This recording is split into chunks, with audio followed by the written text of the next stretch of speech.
feel the vibe. Amazing host leading the ride. Power to the people we shine. Giving fans what they need. Caribbean spirit, let's succeed. Every show with a good deed. Together we plant the seed. Ride along, join the dance, let's sing the song.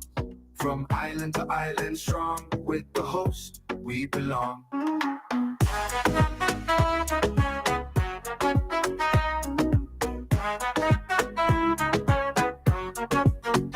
Energy high, heart so bright. Tune in, feel the light. Global love taking flight. Every ride a sheer delight. Making waves across the seas. Love and joy in the breeze. Ride along live if you please. Bringing hope with such ease. Ride along, join the dance, let's sing the song. From island to island strong, with the host we belong. Energy high, heart so bright. Tune in, feel the light. Global love taking flight. Every ride is sheer delight. Making waves across the seas. Love and joy in the breeze. Ride along live if you please. Bringing hope with such ease. Ride along, join the dance, let's sing the song. From island to island strong, with the host we belong.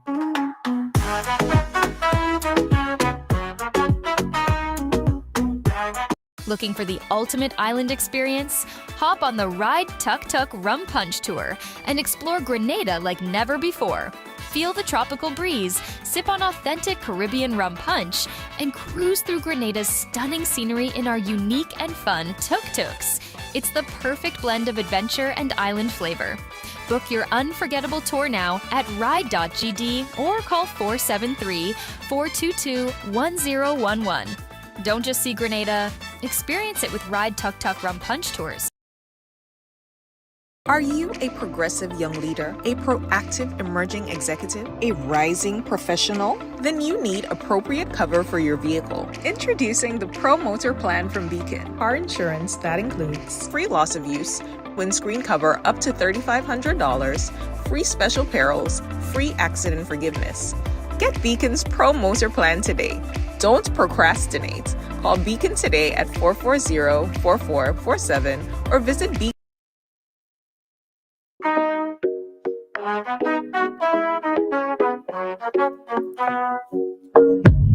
Right along live, welcome to the Ride Monday on the Ride. Your humble servant is here, ladies and gentlemen. Another Monday. And you know, this is my work, my obligation, my love, everything. You guys are my life, right? So I look forward to coming here every single day to have conversations, laughs, bring information to you every day, right? It's my pledge. And thank you guys for joining and being a part of our conversation today. How are you? Whew. All right, guys. So today we have an interesting conversation that we're going to be having with former political leader of the National Democratic Congress, the NDC, and also the former Minister of Finance, Nazim Burke. Now, he's the current chairman of a technical working group. It's called the Grenada Hydrocarbon Technical Working Group. Now, this particular group was initiated just a few months ago with, you know, the obligation to facilitate and put together information to present to the nation and to cabinet, I'm sure, about the possible viability of Grenada hydrocarbon reserves. So, just a few weeks ago, the presentation was officially, presented to Grenada, to the world. And I felt like we need to still get deeper into understanding and the question of, does Grenada really have oil and gas? So what's the potential there, right? So a few weeks ago, I started the process of communicating with the former political leader, former Minister of Finance, Nazim Burke. At the time, he was away, and we couldn't facilitate that last week. But he committed himself to say, you know what, George, as soon as I get back, we'll definitely make it happen. And he kept his commitment, right?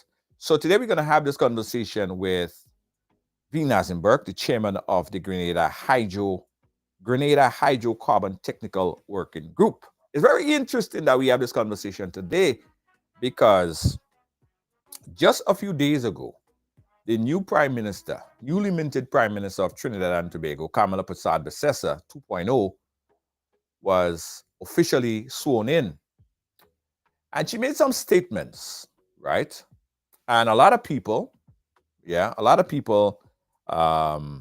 was sort of not quite understanding her full statement because they didn't know or they was not privy to the information, some of the information that was presented by the Prime Minister of Trinidad and Tobago as it relates to working with Grenada in the oil and gas exploration and how Grenada oil and gas potentially has more than the Dragon. That's a big cluster of oil exploration that Trinidad is involved in Venezuela and Trinidad. So she made those statements and people were like, what, really? I didn't know about that. But earlier today, the former, and this gets interesting, the former Energy Minister of Trinidad and Tobago and former Prime Minister Stuart Young made a contrasting statement. So it's a very interesting time that we have Nazim Burke on the program today so we could kind of put all of this into perspective. And I'm sure you guys have a lot of questions as well. Yes, I'm sure you guys have a ton load of questions. So we're here. Make sure my audio is good though. Yeah, audio sounds good. Nice. Okay, so before we bring on Nazim Burke, how are you guys doing today? Jennifer, how are you doing? Princess, how are you doing? Yeah, I know, Lacey J. I know the fact that a lot of people can't comment. I really apologize, guys. I try my best. I haven't blocked anyone. The problem of comments came as a result of we getting a lot of people who trying to disrupt the site, and we had to ban a lot of spam interaction, and that's why some people got banned. But we are slowly taking out some filters. So within the next couple of days, we're going to see more people being able to comment who cannot comment now. We apologize. All right. I am sorry, but it's not purposely done to block anybody from commenting on the program. Okay. Let's go in, guys, because we don't want to waste no time. I want to give Nazim Burke ample time to speak with us. I know he's a very busy man, and you an opportunity as well to chat with him. So help me welcome himself. Man of his word, because he did say that he would commit himself to coming on right along, and here he is. So Nazim Burke, so how are you? I'm doing well, thank you. How are you? I'm doing well. Let me make sure that your audio is good. Yes. All right, we're good. I must say that you're a man of your word, sir. I appreciate that. Well, thank you for that. Because the last time we spoke, and he said, Junior, I promise you, once I get back, I was on an international trip. Once I get back, we're gonna get a chance to chat. And here you are today. So I appreciate you taking it. You're standing up, being a man of your word, as you said, you will, and you're here. Okay. Absolutely. All right. So, Nazim Burke, first of all, we're gonna touch a little bit, a lot on the hydrocarbon resources or the potential hydrocarbon resources in Grenada. But I want you to first tell me a little bit about the technical working group, the Grenada Hydrocarbon Technical Working Group, and why was it formed and formulation of that? Well, first of all, let me say a very pleasant good evening to all of your listeners and viewers, wherever they are, and whatever time of day it is in that part of the world where people are following you. Thank you for having me on the program. The technical working group is a cabinet appointed committee, and this committee was formed back in October of 2023 because the government, well, Grenada has always had the idea that Grenada has the potential to be an oil-producing nation. That it may well be that we have commercially significant deposits of oil and or gas. And the thing is, although there's been always talk about it for the last 40 years, very little has really been done to truly get to the bottom of this, determining what we have and how we can use that to the extent that it is something real and something tangible and something commercially viable. How can we develop that and exploit it for the benefit of the country? And the Prime Minister, in his wisdom, decided back then to establish a special working group to fully assess Grenada's hydrocarbon potential and, if found to be commercially viable, to devise a strategy and an action plan to explore, develop, and monetize that for the benefit of the citizens and the patrimony of the nation. Yeah. So this is essentially what this group is about. It's a, as you would realize from what I've just said, it's a very extensive mandate. It's a broad responsibility because we're starting from a position of the unknown. And once you're starting from the position of the unknown, you have to get help with the assistance of experts to determine exactly how do you go about finding out what we have. And if we find out that we have something, how do you go about getting it out of the ground? Finding the right partners to work with, and how do you go about commercializing that for the benefit of the nation? Understanding that oil and gas exploration and development, especially offshore, is a very complicated and complex process. It requires a tremendous amount of resources, sometimes millions, sometimes hundreds of millions of dollars. It requires very good technical capacity among the geoscientists, the engineers that will work with you, the fiscal economists that will work with you, the lawyers who are going to draw up the necessary agreements for you, and the fiscal and tendering and bidding tools that you're going to need. We're going to ensure that the licenses that you issue to people are well done, who are going to assist you in ensuring that you delimit your boundaries with other countries. As it presently stands, we have delimited our boundary with Trinidad and Tobago, but we've not done so with St. Vincent or Venezuela. Yeah, so there's a tremendous amount of work to be done, and it is not an overnight process, but the work must begin, and the work has begun. And I'm very fortunate to have been asked by the Prime Minister to lead this initiative. And we are working with a very keen and diligent team of persons, a small group of persons, to ensure that we try to be able to answer the question put to us and the mandate given to us by the Cabinet of Ministers. Great, great, great. You mentioned a lot there. One of the things that you said is that there was always this thought that Grenada does have hydrocarbon reserves. But why was little done over this many years? Administration come, administration go. Well, I think a combination of things. You know, part of it may have had to do with just you know, being overwhelmed by the idea that this is a very big thing and perhaps it is beyond Grenada. Part of it may have had to do with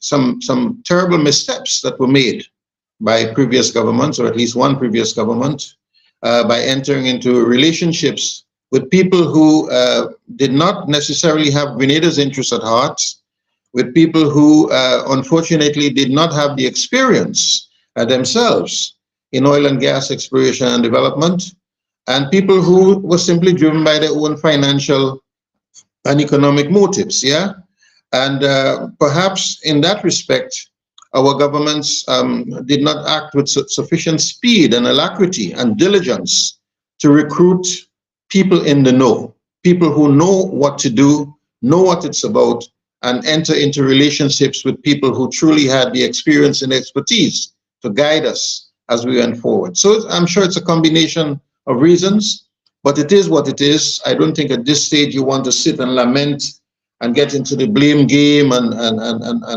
you know, condemn people and so on for what they have not done. At this stage, we take the situation as we find it, and we try to move forward and see how we can bring it as close to reality as we can. Just for some context as well, explain GPG and their role in all of this. What role do they play in all of this? Well, the Global Petroleum Group is a company whose, as we understand it at least, is directed by some Russian nationals who entered into an agreement with the government of Grenada back in 2007, 2008. And pursuant to that agreement, they were given a license to explore a certain portion of Grenada's maritime acreage, and they entered into a production sharing agreement which required them to undertake certain development assignments in respect of oil and gas. Unfortunately, not a whole lot was done between 2008 and 2013. Since 2013, there has been another agreement, entered into by which the arrangements that the government had with them back in 2008 were expanded and extended. And as it presently stands, this group is still holding on to some of the blocks of Grenada's maritime acreage. And as we understand it or expect, they would be seeking to develop those, explore and develop those in the coming weeks and months and years. Yeah, so they are still in the picture. And of course, the government has to engage them and ensure that they fulfill their terms of the bargain. And of course, government fulfills its terms of the bargain. Yeah, but, it's been a long time. Of course, these agreements are constantly subject to review. Every contract has rights and obligations, mutual rights and obligations of the parties. And both sides, I'm sure, would be continuously evaluating whether and to what extent each other is complying with the terms of the agreements. And if they're not complying with the terms of the agreement, what remedies might be available to them in the circumstances. Of course, we want to treat this in a spirit of partnership and ensure that Grenada gets what it ought to get from any relationship that it enters into of this kind for the benefit of the nation. Right, right. You mentioned Global Petroleum Group, GPG, and their role, their contract, their agreement, whether it was a fair contract or agreement for Grenada or not.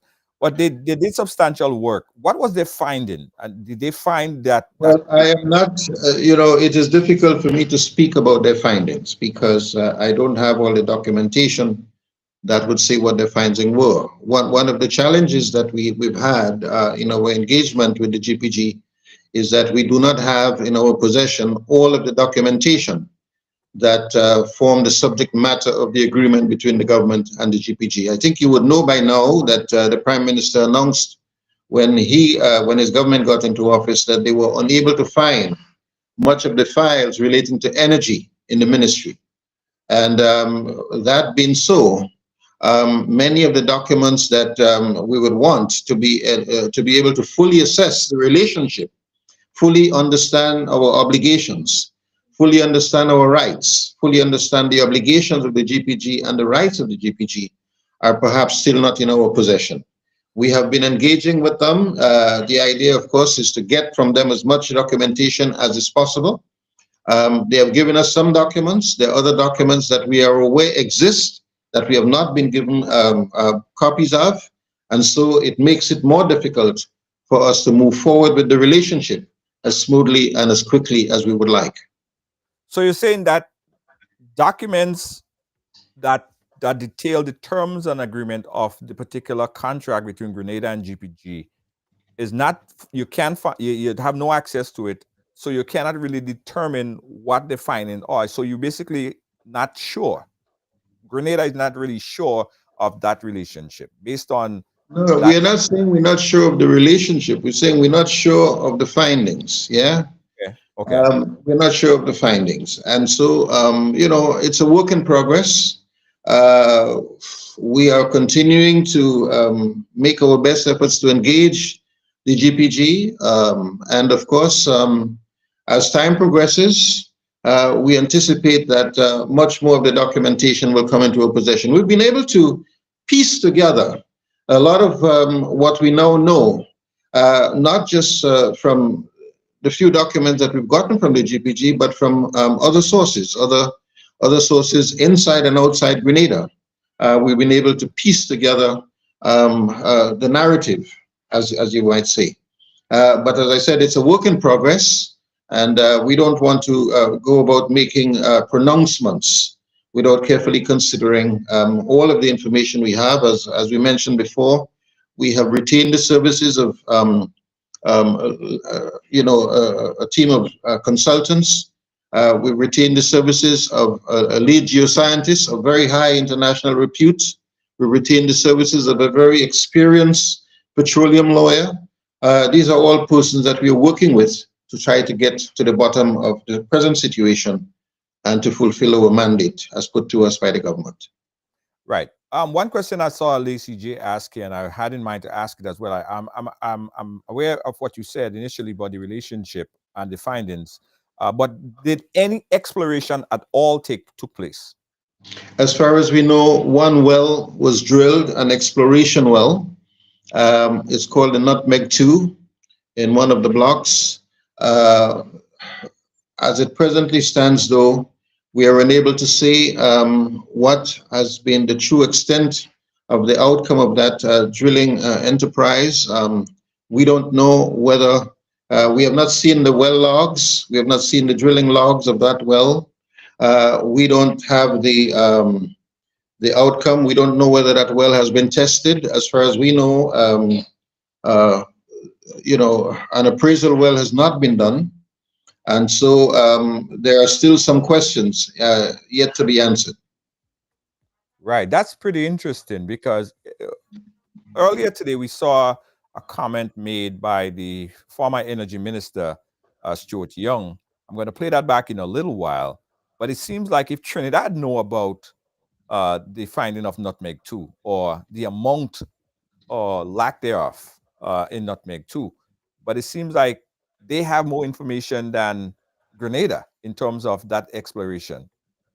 Well, it is quite possible. Again, don't forget, Trinidad has been an oil-producing nation for over 120 years. And they have done, a tremendous amount of seismic work over the years. Even before our national maritime boundaries were delimited, they were making use of seismic studies, so they should have a pretty good sense of what exists in the area. Furthermore, they have engaged, at least the National Gas Company of Trinidad and Tobago had engaged the GPG in some conversations at the time of the drilling of that Nutmeg well. Trinidad may well have more information than we do. The fortunate thing is that we signed an agreement with Trinidad and Tobago back in 2012, and we are, that essentially agreed that the two countries will try to cooperate as much as possible in matters relating to hydrocarbon exploration and development. We have recently reactivated that agreement because not very much happened with it in the last 12 years, but we have, or 10 years prior to that. But we have recently reactivated that agreement, and we are very actively engaged in conversations and relating to the use and exchange of data and other arrangements with the government of Trinidad and Tobago. Okay. I want to play a clip from the current Prime Minister, newly minted Prime Minister of Trinidad and Tobago, in her address to the nation after she was sworn in.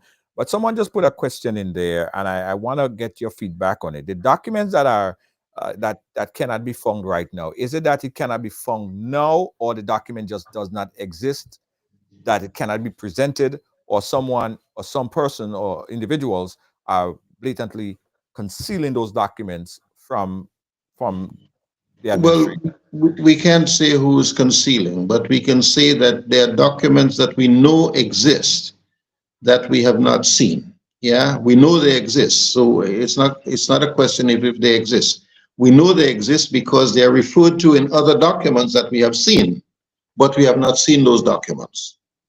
And, you know, for example, we know that the GPG signed an agreement, an MOU with an African company, Ocean Gate, but we have not seen that agreement. Yeah. So there are things that exist that we know they exist, but we don't have them. So part of what we're doing, part of the responsibility that we have is, as we go forward in trying to fulfill our mandate, we also have the challenge of information gathering. Interesting. Interesting. More on that a little bit later. Now, I want to play back this clip because, as I said, this was a clip from the current minted Prime Minister, the newly current Prime Minister, newly sworn in Prime Minister of Trinidad and Tobago, Kamala Persad-Bissessar, and this is what she had to say. Check this out. Always our energy sector has been the mainstay. We have one of the oldest oil industries in the world.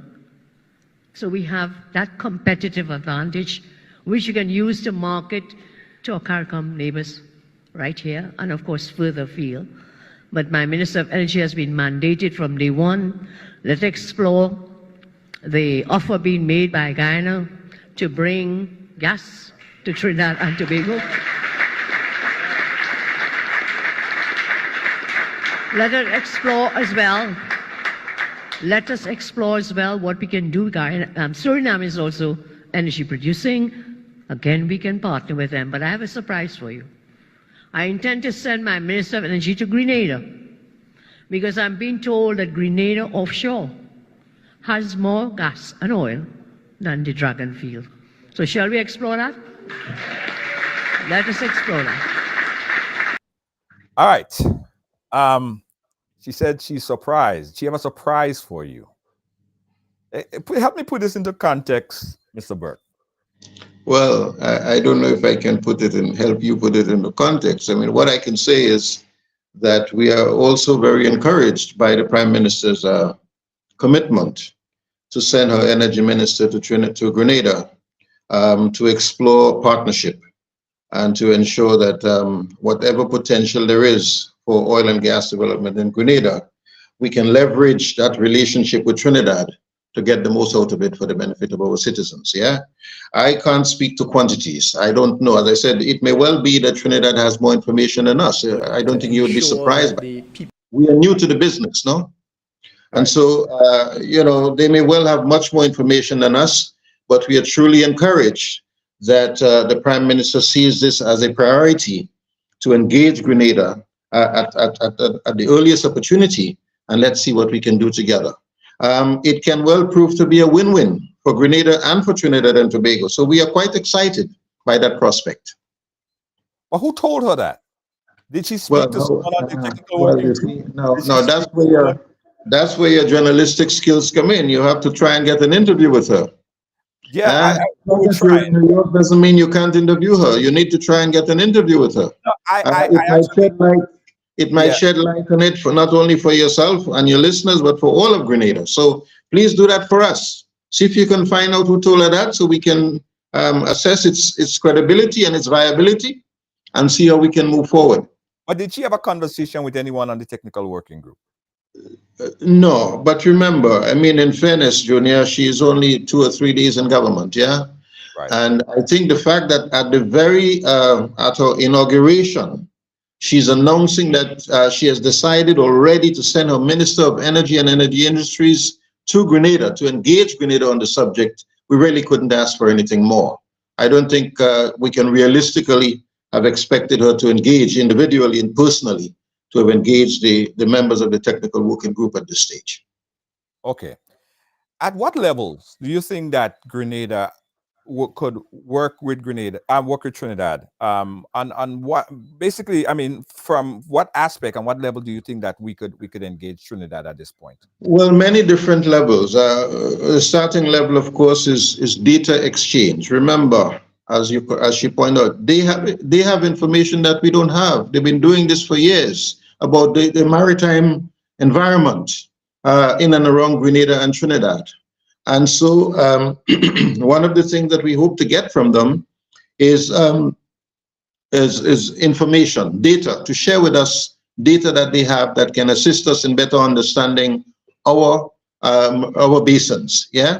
The second possibility, of course, is potential for wherever. Remember, because we've delimited our boundaries, wherever there's a potential hydrocarbons straddling the boundaries, we can enter into a joint development zone agreement where we will both jointly agree to exploit it together, sharing the costs and sharing the benefits, while giving Grenadians the training and expertise that they would learn, that they would obtain by participating in such an enterprise with Trinidad. As we repeatedly said, Trinidad is one of the oldest and most experienced oil producing countries in the world. Yeah, so there's that potential. And then, of course, to the extent that we are able to discover gas, then we have to figure out whether we can rely on Trinidad infrastructure to do some of the things that we would want to do in terms of our gas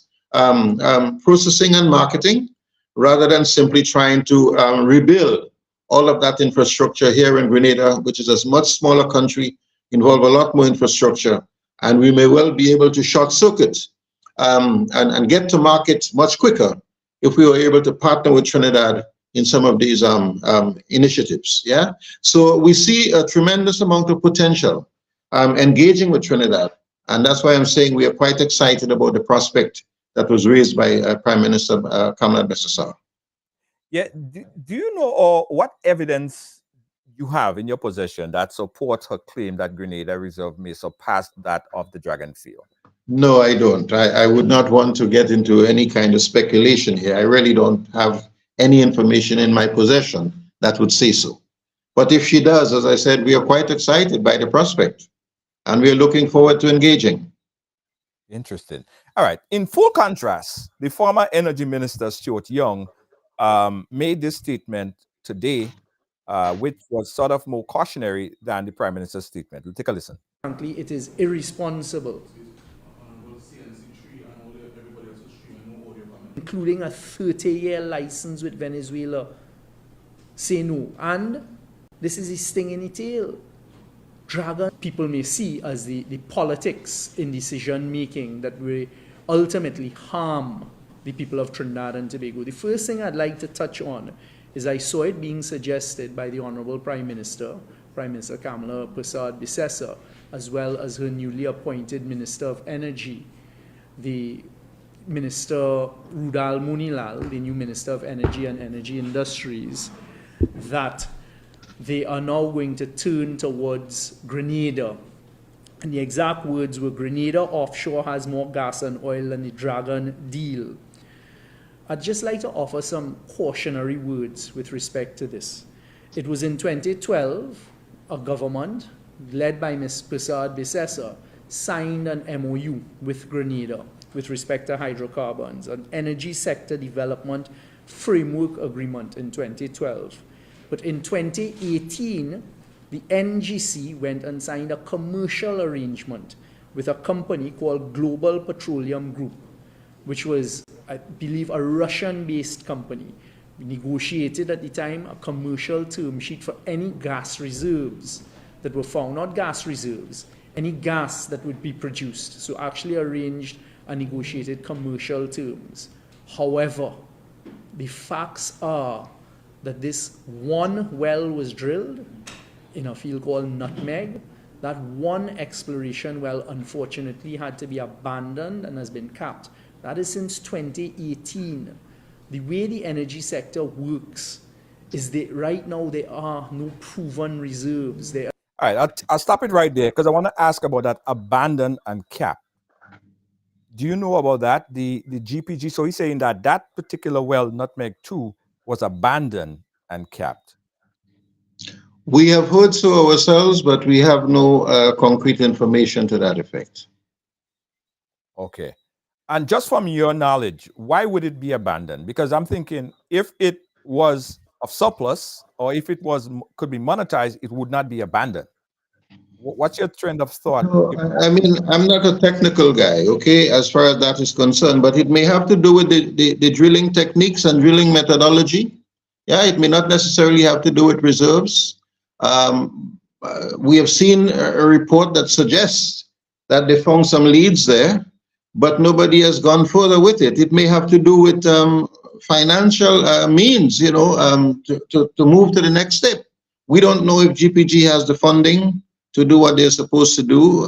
So we don't want to prejudge anything and make statements out of turn. Yeah, the Prime Minister, former Prime Minister and Energy Minister, of course, you know, as in his capacity as Minister of Energy, he would have been privy to information discussion that may have taken place between the National Gas Company in Trinidad and or other parties in Trinidad and Tobago, and his government. You know, I'm not in a position to say the same thing or to make pronouncements on that. Okay, let's play the remaining comments. And no proven reserves, meaning it is only when you have proven reserves you can begin to look at how do you commercialize that gas, how do you now produce the gas. So at this stage, I would just caution about this concept. Whilst I hope that there are significant hydrocarbon resources, the fact that since 2018 to now, there has been no progress on this and that there are no proven reserves with one well being drilled certainly means that it is very, very far from any commercialization. Because first of all, there are no proven reserves at this stage. You would have to drill more wells. Only after you drill wells, you then do what you call analysis of what is found as a result of those wells, what may be contained in reservoirs. And only after a lot of work and a lot of analysis do you then decide, okay, there are in fact proven reserves or possible reserves there. You would then be required to drill more wells and to move towards negotiations for commercialization.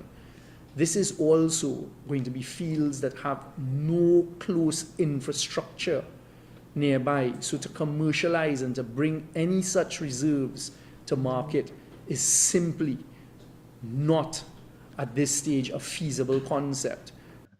No proven reserves, right?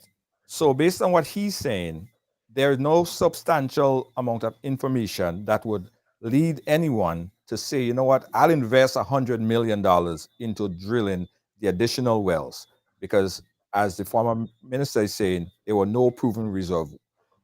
What No, changed? sorry.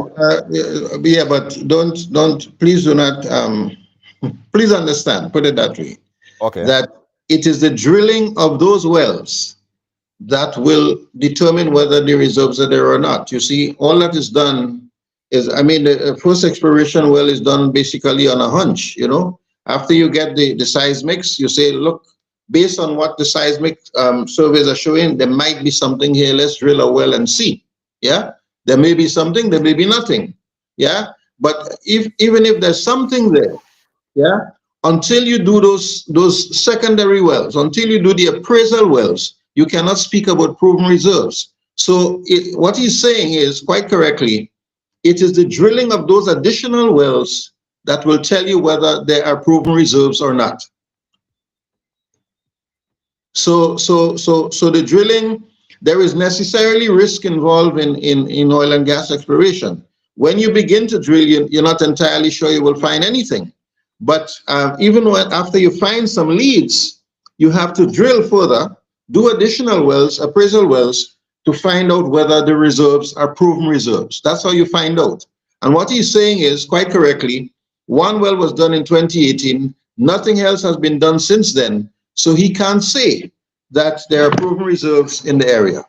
And well, we told you the same thing, that as far as we know, one well has been done, no appraisal has been done. We have not seen the drill logs, so we don't know exactly what has transpired there. We don't know if it has been capped. We've heard so. And so there is a lot of uncertainty surrounding that situation. It may well be, you know, there could be many different reasons why things have not moved beyond 2018, one of which could be finance. Yeah? Right. I want to take some questions because I see a lot of questions coming in the chat. I don't want to, you know, ask everything. I know that people are there and they have so much questions to ask as well. Let's take another piece of it and I'll wait for a call. Guys, if you want to ask a question, you want to come on the live, The phone number that you call me, put it up in the chat, 718-701-5720. That is it right here. You could call on WhatsApp or you could call direct. Again, the number is 718-701-5720. Let's get the tail end of what the former energy minister had to say. You're also now dealing in a world where the truth is there are concepts like floating LNG, where persons depending on the amount of reservoirs of gas may very well just put down platforms, extract the gas straight into floating LNG platforms and take the gas elsewhere rather than bringing it via pipeline to onshore. So I am simply cautioning and saying to Trinidad and Tobago at this stage, this is very, very far off from being feasible. In fact, when I was Minister of Energy, I did have conversations with the Prime Minister of Grenada as well as his various ministers, offering for us to utilize whatever expertise we have at the Ministry of Energy to look at the seismic data that may be available. The truth is the company, the Global Petroleum Group, ran into difficulties. It is not an easy thing. You have to find companies that are going to spend significant sums of money to do the exploration, to do the proving, and then to go through the commercial concepts. The minimum amount of time this can take, if you find significant reserves that make it commercial, would be between 10 to 15 years. Trinidad and Tobago has to look at the short term and the medium term, which is exactly what was being done. All right.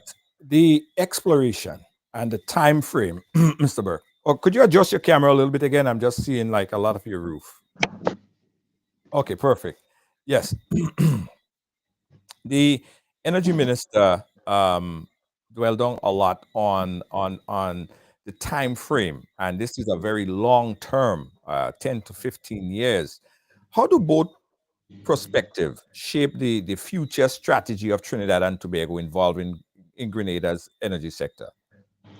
Well, I think, I mean, I can't answer that question because, of course, it's the Trinidad ministers of government and policymakers that will tell you that, yeah? But what I can say is, from what I gleaned from his remarks, is that he's seeing a short-term strategy or short-term, medium-term, and long-term strategy. And what he's saying is, he wants to disabuse the Trinidad people of the idea that the partnership with Grenada is going to be a short-term win, where they will simply be able to get gas out of Grenada in the short term to solve their present commercial situation, yeah? So he's saying, yes, I see the potential to do business with Grenada down the road, but I have to find intermediate solutions that will involve other efforts, because it will take time for Grenada to materialize. We don't yet have the proven reserves. There's a lot of infrastructural work that will have to be done. It takes quite a lot of money that somebody is going to have to invest in. GBC ran into trouble because they could not find the partners, and therefore Trinidad should not, the Prime Minister should not leave Trinidad with the impression that their present challenges, supply challenges, will be solved overnight in a relationship with Grenada. That's how I understand him to be saying. Yeah? Okay. All right. What about the economical implication? Say if Grenada did in fact have all these oil that is expected, or not expected, but probably bantered about it have. What are the economic implication if Grenada reserves do turn out to be as significant as thought? Well, you know, I think there are many. Yeah, first and foremost, of course, you're going to have increased employment in the oil. You're going to have a sector, an oil and gas sector, created. Yeah, that will create its own employment and economic activities in that sector. But I think even more significantly will be the revenue generation coming out of the sale and marketing of the hydrocarbon product, no?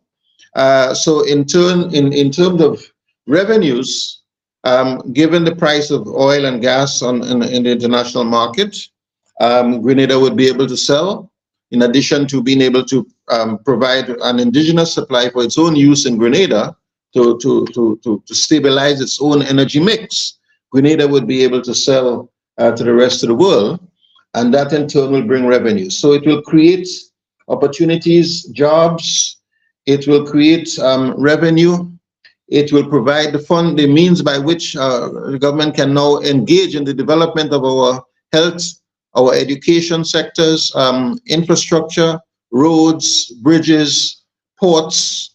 It will allow the government to finance development in a way that we cannot now do because we simply do not have the revenue base to do that. An incident of that, of course, as well, will be the importance of ensuring that we train people, engineers, economists, geoscientists of one kind or another, geologists, geophysicists. All of these persons will in turn be trained, Grenadians with expertise in petroleum law and so on. So we'll have a number of people trained and build capacity and raise the quality of the human stock of the country.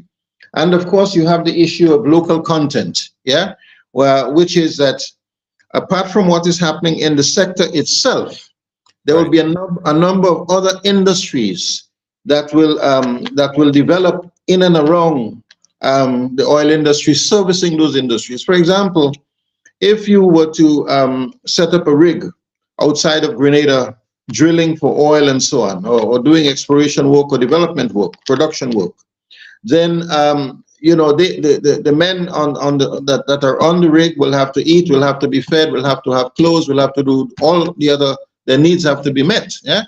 And you don't want a situation where that because it's a foreign company, let's say Shell or somebody else doing that work, that they will bring in food from a caterer produced in the United States in packages and be feeding the guys with that stuff. You'd want to know that a local company in Grenada is now catering and providing all the food that goes on to the guys in that location. So you would want to know that local industries will develop in and around that sector. We call it local content in that business. And so Grenada overall, its development, its growth, its expansion will rise. And as a country, we would raise the per capita GDP in the country, hopefully in a way that is evenly or fairly distributed, that everyone can share in the patrimony of the country. Of course, we must not ignore the potential downside of oil and gas development, which has to do with the hydrocarbon, the environmental challenges that it can pose. And this is one side of it too that has to be very carefully planned, very carefully considered. One of the tasks that we have as part of our mandate is to ensure that whatever happens in a environmentally friendly and socially responsible way. And therefore, we will also be recruiting expert advice and assistance in ensuring that we do not tamper with the environment in any kind of unsustainable way. Remember, at the end of the day, tourism plays a big part in our country. Fishing plays a big part in our country. The blue economy is an important sector in the country. The government has now established a ministry of the blue economy with the idea to develop all of the potential shipbuilding and all of the related industries that can evolve in and around that ecosystem. And so it is very important that whatever we do with oil and gas, we do it in a responsible way. How significant will be the loss if all of these stuff is put together? We have the technical hydrocarbon technical working group, all of these things put in place, hiring all these big time lawyers to come in and work on contract arrangement, only to find out that it's not there as how expected. Do we have any sense of confidence that is not the case, or that will not be the case? Because it seems like Grenada has invested a lot thus far. Well, Grenada has not invested a lot thus far. I mean, in terms of money, okay. But you had to pay lawyers. You said that but the monies that have been spent in Grenada by Grenada's government so far are in the scheme of things, when taken in the broader context of oil and gas exploration and development, is a relatively small sum of money. Yeah, paying the lawyers or consultants. In other words, if you spend 500 or 700,000 US dollars, it's a lot of money for Grenada, yes. But in the scheme of things, where companies are investing 60 million US dollars, they would not consider 700,000 US dollars to be a lot of money. Yeah. So, but to answer your question, it is always possible that you set up a business and it fails. Yeah. But it is also possible that you set up a business and it does much more than you even anticipated. Yeah. Business necessarily involves an element of risk. There is always an element of uncertainty as you do it. But you go not just on pure hunch, but you go on the surrounding circumstances. And in Grenada's case, one of the factors that is driving us in that direction, that is leading us on, is the fact that Grenada now shares a common continental shelf with Guyana, with Trinidad and Tobago, with Venezuela, now Suriname. All of these countries are oil producing countries. And the work that we have seen so far, and there's also some intangibles, some comments that we get from people, some approaches that we've had from people, expressions of interest by large companies like Shell and Petrobras from Brazil and Petro-Canada and so on. They must have some reason to believe that there would be something there. Otherwise, they would not be looking out for us. So we have no absolute certainty. We cannot expect to have absolute certainty as we go forward, but there is enough there to tell us the potential looks good, and therefore we should not simply sit on it and do nothing about it. It may well be that Grenada is sitting on that last frontier, on that last reserve that has the potential to transform our country irreversibly and for infinity. So we must have the courage to step forward and find out what is there and get to the bottom of it. Interesting. A question that just came in from Ernesto Jose. Can the current administration take the past administration to court to put them on the oath in Parliament?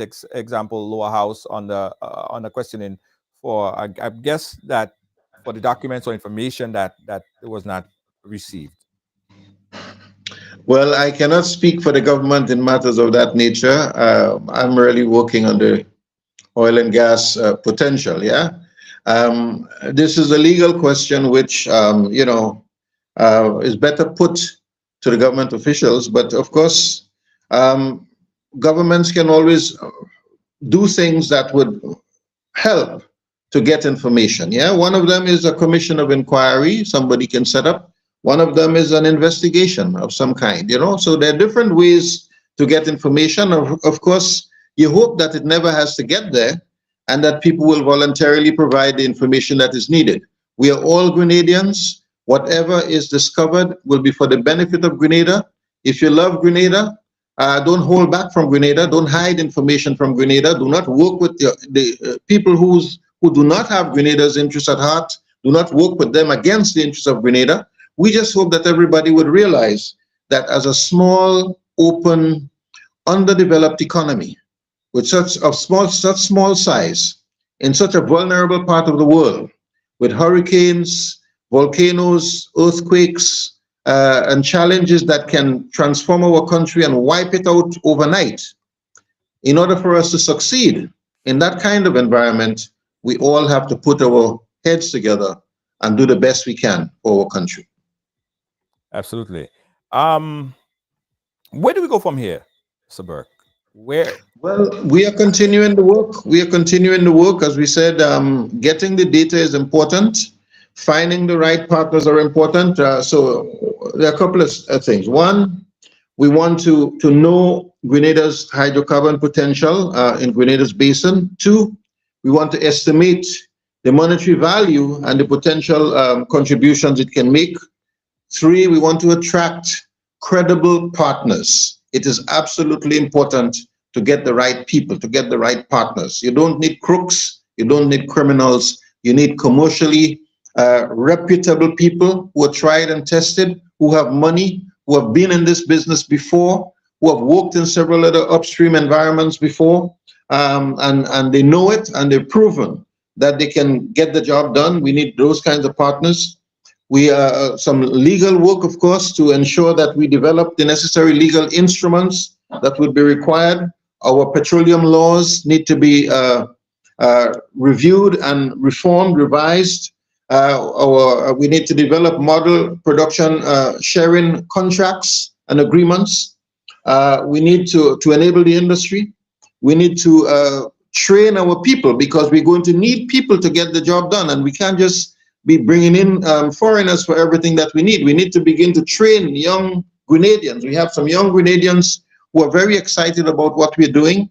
Some young geoscientists, young lawyers have expressed an interest, so we need to pull those in as quickly as possible. Of course, we have to set up the institutional arrangements within the ministry, because you need a place from which to work. The technical working group cannot be just a group that meets by itself occasionally.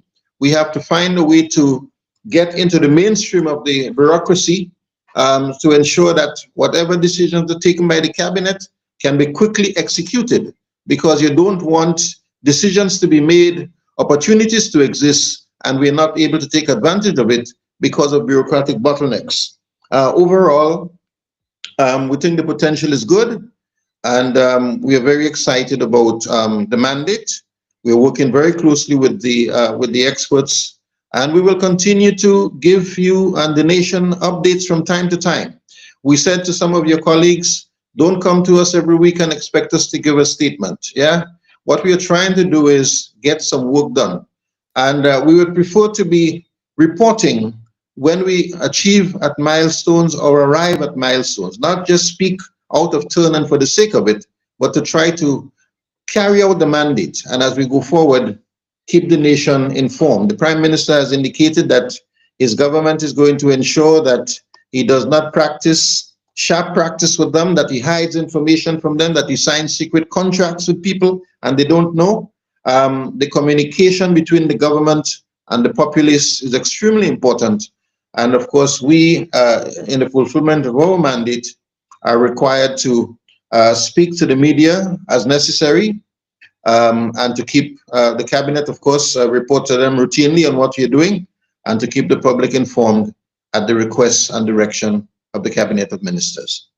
And what happens to the technical working group? At what point does it get dissolved, or what happens to it after? I cannot say at this point at what time it gets dissolved, because as we said, it's a big job and it will take time, you see. So we can't say if it's going to be another 6 months or another year.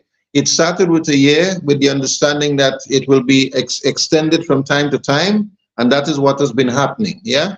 How it's going to evolve is difficult to say. At the end of the day, some of these persons who are now involved, and some of the young people that we are going to train, who are going to join us, may well form the nucleus of what will ultimately become either a Ministry of Petroleum Development or Ministry of Energy and Petroleum Industry, or may well be a petroleum oil company like Petrotrin or Petrogrin or whatever you will call it. But it may well be that the people that are now engaged will constitute the nucleus around which the institutional arrangements will be built for taking Grenada's process forward.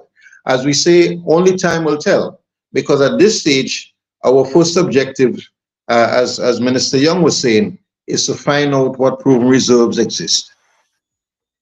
Right, absolutely, absolutely. Thank you so much. Mr. Burke, before you go, last question for you there. In terms of the shift or the move, in our world, we're moving towards more clean air. We see the price of petroleum drop $58 to $60. Do you still think that there are a lot of investors that wants to go that route towards hydrocarbon, when everything is like it's moving electric, moving in the other direction? Well, again, I can't say whether there's a lot. I am sure that there are perhaps not as many as there were 30 years ago, but there's still a lot of people who can see financial opportunity in oil and gas development and exploration, and they're engaged. They're actively engaged in the business. One of the questions that has been put to us quite legitimately is why are you guys even bothering with this at a time when the world is going green and people are more concerned about low carbon development than about oil and gas. People believe that the hydrocarbon business should really be thrown in the garbage heap of history. Yeah, there is value in green development. I don't think anyone, any person in the right mind will deny climate change. There are a few climate deniers, but will deny climate change and the consequences that the release of carbons into the emission into the atmosphere has caused mankind and global warming and these practical realities that we are seeing. It is unwise to be trying to defend and avoid it. So the benefits of low carbon development is undisputed, and we support the idea of low carbon development. The challenge is, of course, that low carbon development, like any kind of development, has to be financed. Yeah. So it is one thing to say we're going green. It's one thing to say that we will only have electric cars in Grenada, but somebody has to finance it.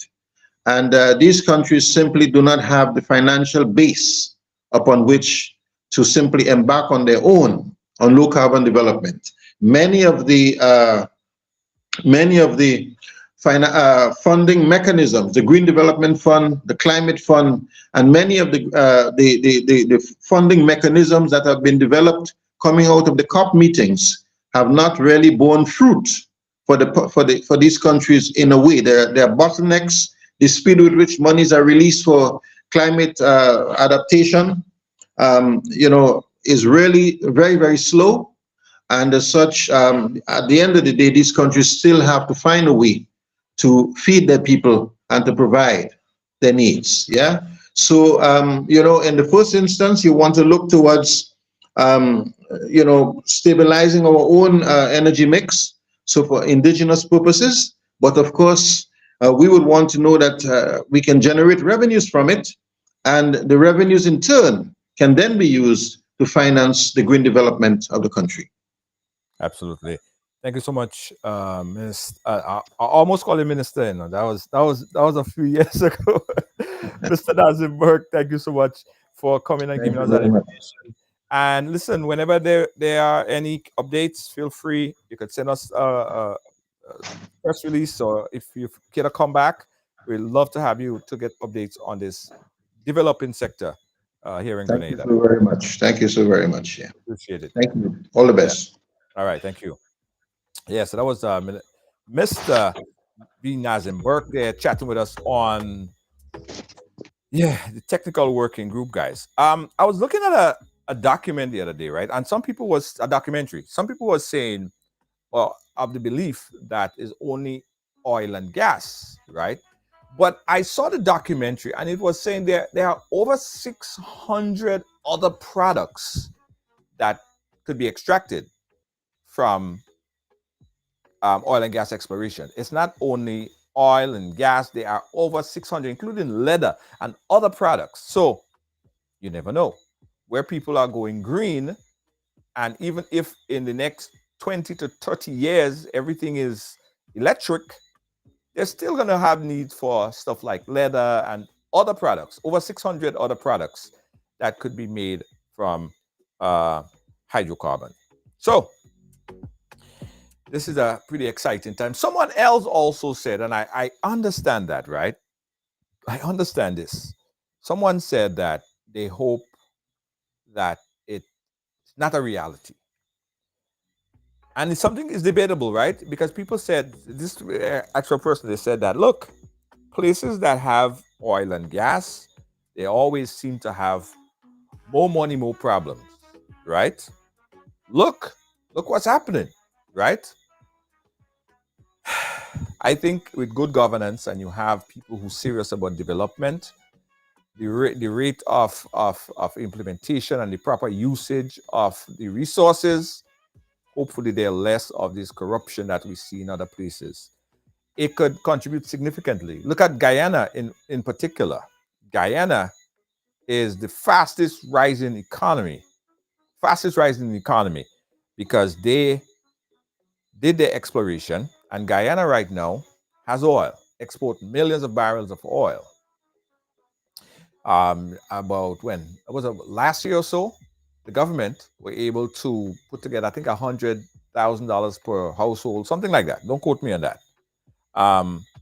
So some people said that it is and has been positively affecting the Guyanese population. Some say no, it hasn't. But I'm saying with an extra source of income, it would help in education, in infrastructure. It'll help in a lot of different ways, right? So let's just wait and see, guys. And this is not an overnight thing. I don't think that this is going to happen next year. I don't think that this is going to happen the following year. I think we're looking at a 5, 6, 7, 8 years down the road kind of thing. Yeah, this is a long pants, right? We're gonna keep watching, keep you guys updated on what's happening with the oil and gas exploration, and we go keep the authorities foot to the fire. We're gonna ask the question here and Ride Along Live. Yes, all right. Thank you guys for watching. We'll be right back. I got some closing thoughts. Don't move.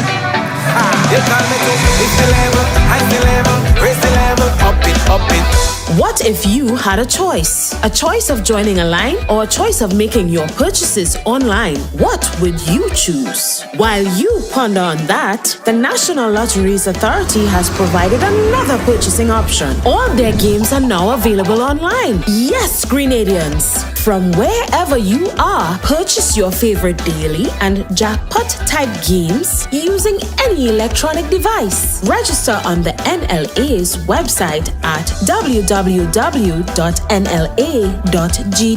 Top up your account and enjoy online lottery gaming at your convenience. We're taking shopping comfort up several notches. But the choice is yours. Join a line or buy online.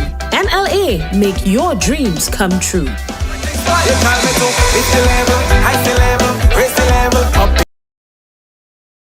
Are you a progressive young leader, a proactive emerging executive, a rising professional? Then you need appropriate cover for your vehicle. Introducing the Pro Motor Plan from Beacon. Car insurance that includes free loss of use, windscreen cover up to $3,500, free special perils, free accident forgiveness. Get Beacon's Pro Motor Plan today. Don't procrastinate. Call Beacon today at 440-4447 or visit Beacon.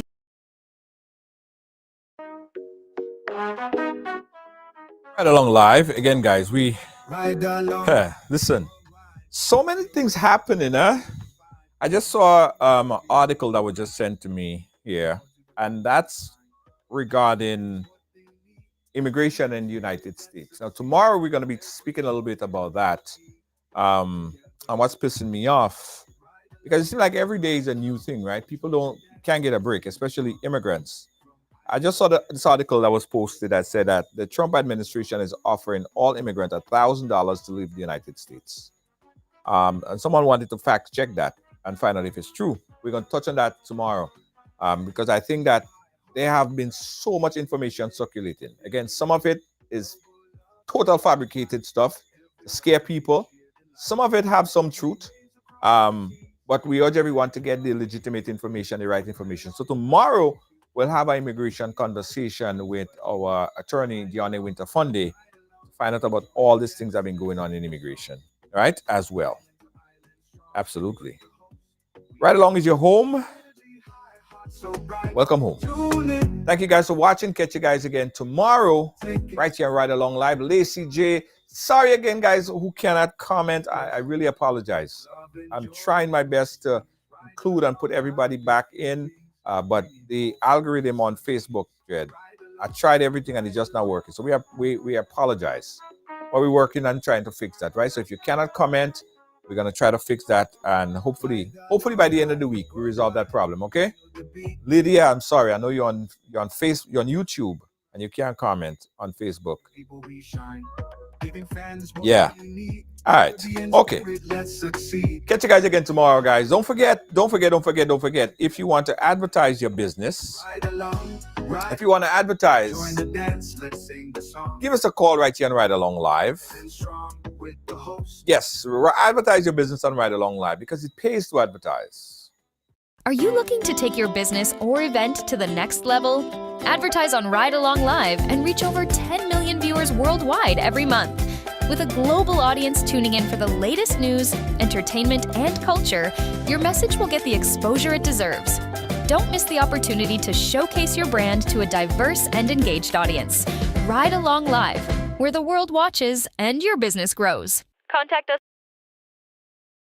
In the dance, let's sing the song. Catch you guys again tomorrow. Peace out, guys. Good night. We belong. Energy high, heart so bright. Tune in, feel the light. Global love taking flight. Every ride is sheer delight. Making waves across the seas. Love and joy in the breeze. Ride along live if you please. Bringing hope with such ease. Ride along, join the dance, let's sing the song. From island to island strong, with the host, we belong.